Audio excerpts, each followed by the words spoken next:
याच्या आधीच्या लेक्चरमध्ये बघा आपण oxidation, reduction, oxidizing agent, reducing agent आणि रिडॉक्स रिएक्शन ह्या टर्म्स बघितल्यात. बरोबर.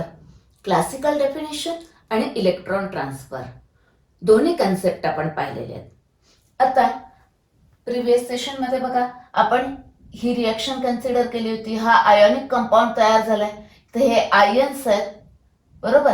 म्हणजे मॅग्नेशियमने इथे 2 इलेक्ट्रॉन लूज केलेत, म्हणजे याचं ऑक्सिडेशन झालंय. बरोबर. आणि इथे ते इलेक्ट्रॉन ऑक्सिजनने घेतलेत, that is gain of electron, म्हणजे ऑक्सिजनचं रिडक्शन झालंय. बरोबर. म्हणजे इथे मॅग्नेशियम इलेक्ट्रॉन ट्रान्सफर करतोय ऑक्सिजनला. बरोबर. म्हणजे इलेक्ट्रॉन ट्रान्सफरच्या टर्ममध्ये ही रिडॉक्स रिएक्शन आहे हे आपल्याला एक्सप्लेन करता येते. एकाचं ऑक्सिडेशन झालंय तर एकाचं रिडक्शन झालंय. ऑक्सिडेशन आणि रिडक्शन कॉम्प्लिमेंटरी रिएक्शन आहेत, गो साइड बाय साइड. बरोबर. हे आपण बघितलेलं आहे. आता हा कंपाऊंड आयोनिक आहे, त्यामुळे आपण इलेक्ट्रॉन ट्रान्सफरच्या टर्म मध्ये ही रिएक्शन रिडॉक्स रिएक्शन आहे हे एक्सप्लेन करता आलं आपल्याला. पण सपोज एखाद्या रिएक्शन मध्ये हा कोव्हॅलंट कंपाऊंड तयार झाला, तर आता आधी बघा क्लासिकल डेफिनेशन वरून ह्याला आधी सांगता येईल. बघा, हा इलेक्ट्रोपॉझिटिव्ह आहे आणि हा ह्यात ऍड केला. बरोबर. म्हणजे याचं रिडक्शन झालंय, किंवा आपण म्हणू शकतो ऍडिशन ऑफ हायड्रोजन म्हणजे रिडक्शन. अजून हा इलेक्ट्रोनिगेटिव्ह एलिमेंट आहे, हा यात ऍड केला. बरोबर. म्हणजे याचं ऑक्सिडेशन झालंय असं आपण म्हणतोय. म्हणजे ही रिडॉक्स रिएक्शन आहे हे आपण क्लासिकल डेफिनेशन वरून सांगू शकतोय. बरोबर. पण इलेक्ट्रॉन ट्रान्सफरच्या टर्म मध्ये आपण कसं सांगणार, कारण हा कोव्हॅलंट कंपाऊंड तयार झालाय. बघा, हा कोव्हॅलंट बॉन्ड आहे. बरोबर. असे आयन्स इथं असणार नाहीयेत. इथं इलेक्ट्रॉन ट्रान्सफर नाही सांगता येणार आहे आपल्याला. इथं काय होतं, कोव्हॅलंट बॉन्डिंग मध्ये काय होतंय, कोव्हॅलंट बॉन्ड कसा तयार झालाय, हा हायड्रोजनचा एक इलेक्ट्रॉन आहे आणि क्लोरीनचा एक इलेक्ट्रॉन आहे, शेअरिंग ऑफ इलेक्ट्रॉन झालंय आणि हा बॉन्ड तयार झालाय. बरोबर. Covalent bond. कोव्हॅलंट बॉन्ड मध्ये काय होतं, आता याच्यामध्ये ह्या दोघांमध्ये हा मोर इलेक्ट्रोनिगेटिव्ह आहे. इलेक्ट्रोनिगेटिव्हिटीसाठी लक्षात ठेवा, पिरियोडिक टेबलमध्ये from left to right electronegativity वाढत जाते. बरोबर. तिकडे नॉन मेटल मोर इलेक्ट्रोनिगेटिव्ह आहे. बरोबर.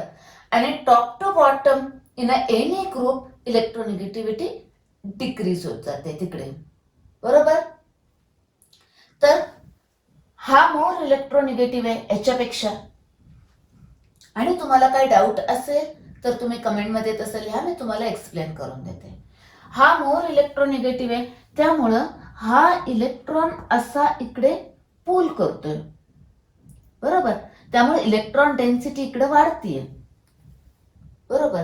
आता म्हणजे इकडे इलेक्ट्रॉन पेयर स्लाइटली क्लोरीनकडे म्हणजे मोर इलेक्ट्रोनिगेटिव्ह ऍटमकडे शिफ्ट होते. पण कम्प्लीट ट्रान्सफर होते का, नाही. याच्यासारखं इथं कसं कम्प्लीट ट्रान्सफर होतात तसं कोव्हॅलंट कंपाऊंड मध्ये होईल का, नाही. मग इथं कसं आपण एक्सप्लेन करणार, इलेक्ट्रॉन ट्रान्सफरच्या टर्म मध्ये ही रिडॉक्स रिएक्शन आहे हे आपल्याला एक्सप्लेन नाही करता येणार आहे. बरोबर. म्हणून एक टर्म आहे oxidation number. Oxidation number, oxidation number term concept वापरायचा. आता ऑक्सिडेशन नंबरच्या कन्सेप्ट वापरून आपल्याला आयोनिक कंपाऊंड आणि कोव्हॅलंट कंपाऊंड त्यांचा रिडॉक्स रिएक्शन आहे किंवा नाही हे आपल्याला सांगता येतं. जे दोन्हीचाही सांगता येते ऑक्सिडेशन नंबरचा कन्सेप्ट वापरून. बरोबर. आता ऑक्सिडेशन नंबरचा कन्सेप्ट वापरून तर काय करायचं बघा याच्या बाबतीत, तर इथं कसं केलं आपण, इकडे +2 आणि इकडे -2, तर इथं काय करायचं, जो मोर इलेक्ट्रोनिगेटिव्ह असतो त्याच्याकडे तो चार्ज कन्सिडर करायचा. म्हणजे हे दोन्ही इलेक्ट्रॉन इकडे ट्रान्सफर झालेत असं कन्सिडर करायचं. बरोबर, म्हणजे त्या कंपाऊंड मध्ये जो मोर इलेक्ट्रोनिगेटिव्ह असतो त्याच्याकडे इलेक्ट्रॉन ट्रान्सफर झालेत असं समजायचं आणि म्हणजे कन्सिडर करायचं तसं. बरोबर, त्या बेसवर तो बेसिक वापरून ऑक्सिडेशन नंबर आपल्याला फाइंड आउट करता येतो. आता ऑक्सिडेशन नंबर म्हणजे काय?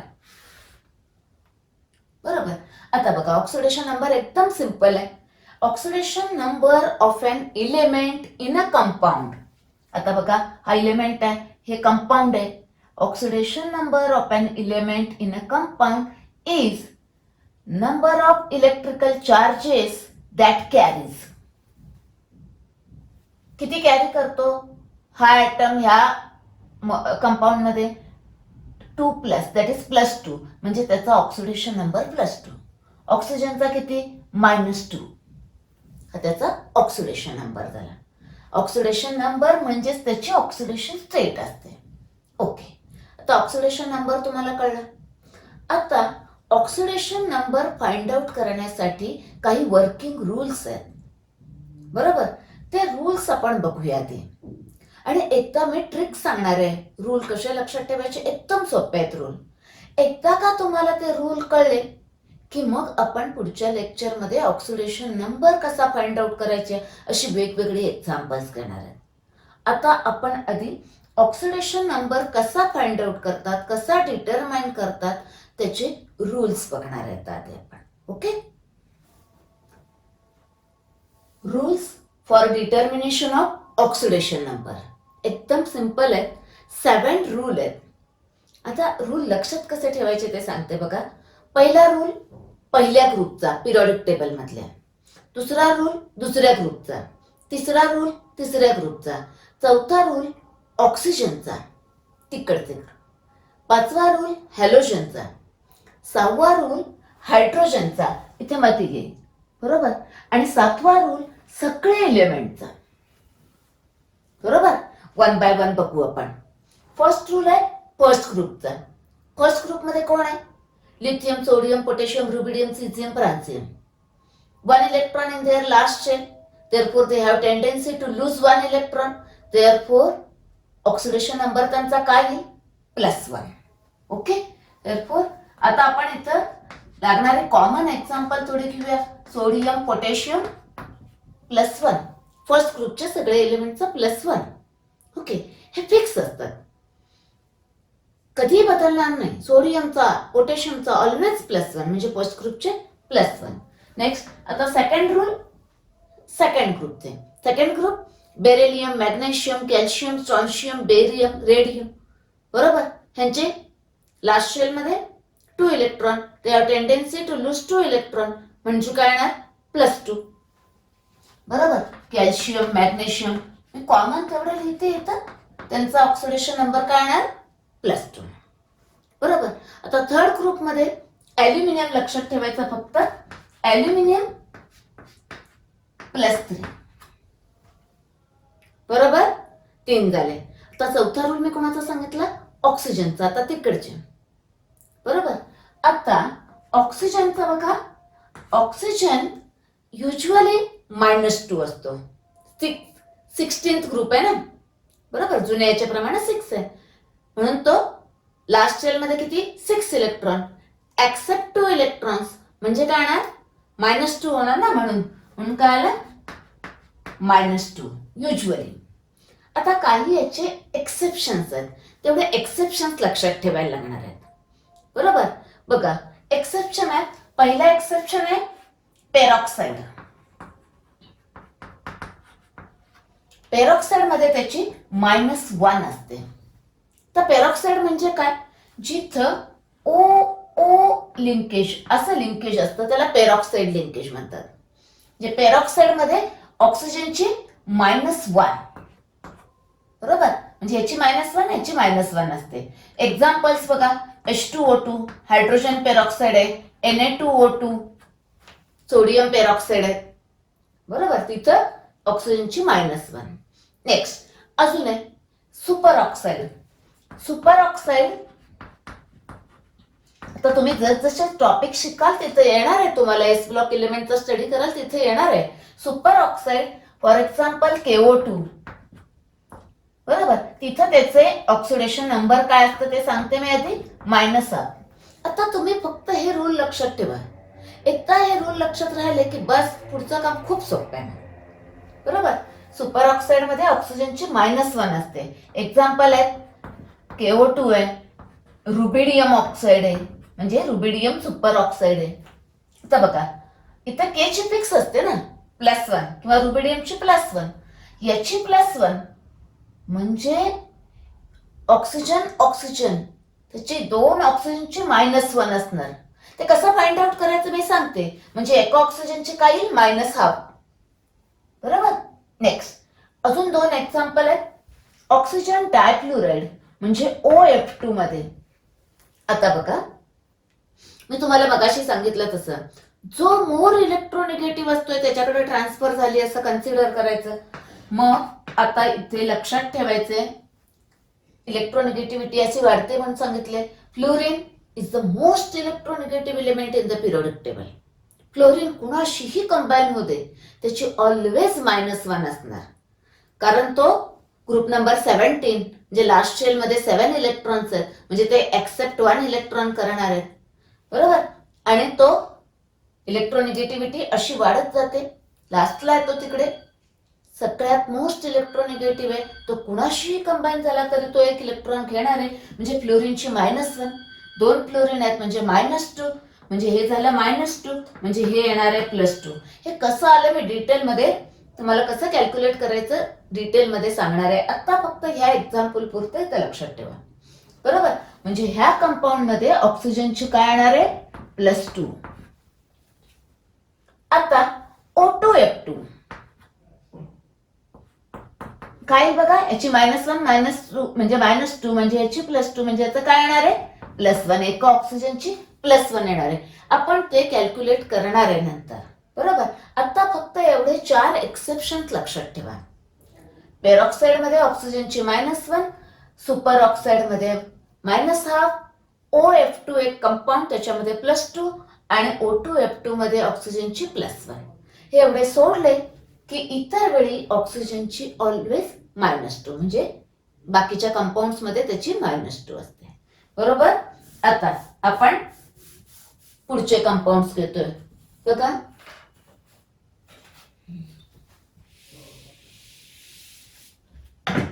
पुढचा रूल, बरोबर, 5th रूल घेऊया. कुणाचा सांगितला मी 5th रूल? ऑक्सिजन नंतर कुठली फॅमिली आहे, हॅलोजन. हॅलोजनचं करतोय आपण. बघा हॅलोजनचा फ्लोरीन आहे, क्लोरीन आहे, ब्रोमीन आहे आणि आयोडीन आहे. हॅलोजन्स आहेत. आता group number 17, 7 electron in their last shell, एक घेणार आहेत ते, म्हणजे त्यांची काय असणार आहे, -1 ही असणार आहे. ऑक्सिडेशन नंबर त्यांचा -1 असणार आहे. बरोबर, फ्लोरीनचा ऑलवेज -1.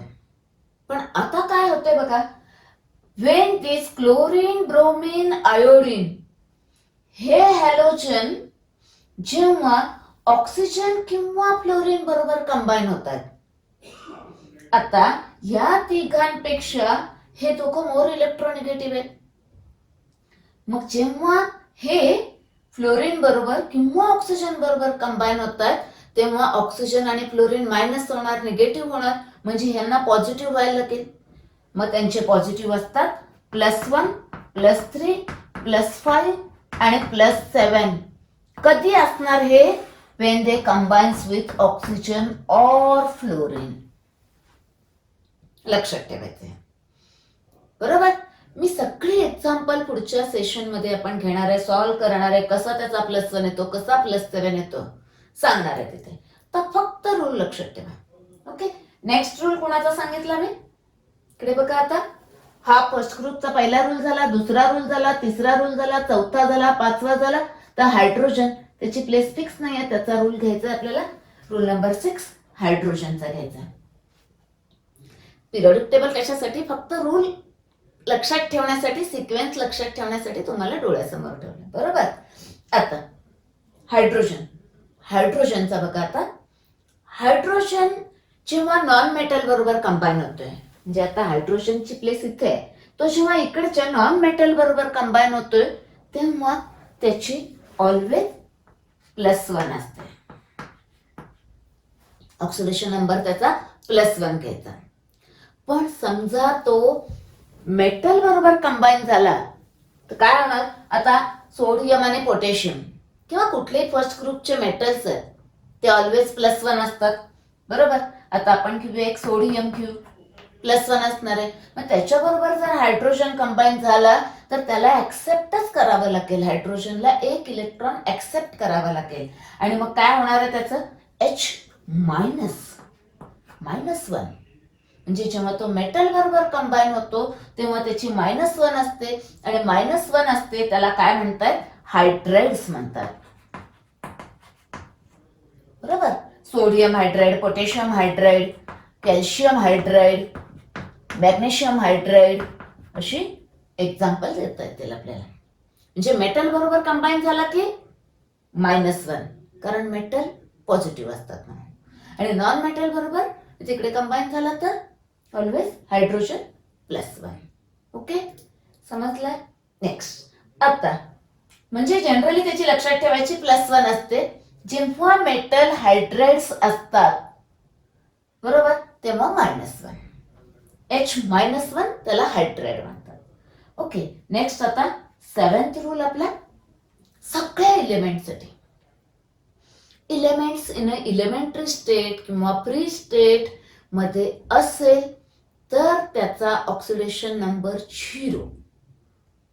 म्हणजे कुठलाही element in its free state त्याची ऑक्सिडेशन नंबर 0. फॉर एक्झाम्पल बघा, आता घेतला आपण हेलियम घेतला, बरोबर, किंवा हायड्रोजन घेतला H2, N2, O2, बरोबर. X2 म्हणजे Cl2, Br2, I2, F2 halogen आहे ते, बरोबर. X2 किंवा O3 किंवा सल्फर कसा असतो S8 किंवा फॉस्फरस कसा असतो P4. म्हणजे हे इलेमेंट्स आहेत इन देअर फ्री स्टेट आहेत, इलेमेंटरी स्टेट आहेत, बरोबर. तेव्हा त्यांचा ऑक्सिडेशन नंबर 0 कन्सिडर करायचा. म्हणजे याचा 0 आहे, H2 0, N2 0, सगळ्यांचा 0, बरोबर. फक्त मी Fe लिहिलं, फक्त मी सोडियम ऍटम लिहिला, मी फक्त असं लिहिलं, समजा Fe लिहिलं, त्याचा 0, बरोबर. हे एवढे रूल्स आहेत, एवढे लक्षात ठेवायचे. आता अजून 3 पॉइंट्स तुम्हाला लक्षात ठेवायचे आहेत. हे 7 रूल्स आणि 3 पॉइंट्स. बघा ते 3 पॉइंट्स काय आहेत बघा, मी जरा इकडे सांगते तुम्हाला. आपण त्यांना 8, 9, 10 पॉइंट म्हणतोय, कंटिन्युअस नंबरिंग देते, बरोबर. कुठलाही न्यूट्रल मॉलिक्यूल, आता कुठलाही न्यूट्रल मॉलिक्यूल घेतला आपण, समजा आपण KMnO4 घेतला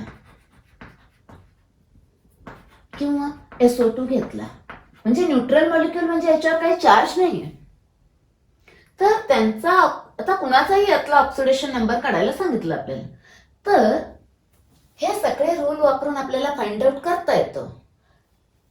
पॉइंट काय लक्षात ठेवायचं बघा, sum of oxidation number of all this atoms is equal to 0. ह्याच्यावर चार्ज काय आहे? काय नाही, 0 आहे. म्हणजे न्यूट्रल मॉलिक्यूल मध्ये ह्या सगळ्यांचे ऑक्सिडेशन नंबरची सम केली तर ती 0. ते आपण बघणार आहे आता कॅल्क्युलेशन कसं करायचं, बरोबर. आता समजा जर नेक्स्ट पॉइंट घेतोय, आयन असेल, सल्फेट 2-, CO3 2-, काही आयन्स असतील, बरोबर. तर ऑक्सिडेशन नंबर याचा प्लस याचा म्हणजे sum of oxidation number is equal to charge present on that. म्हणजे oxidation number of sulphur plus oxidation number of 4 oxygen is equal to -2. करू आपण कॅल्क्युलेट. आयन मध्ये त्याच्या चार्ज बरोबर असतो. आणि लास्ट पॉइंट असा आहे, समजा एखाद्या कंपाऊंड मध्ये, आता आपण एक एक्झाम्पल घेऊ, K2Cr2O7 पोटॅशियम डायक्रोमेट.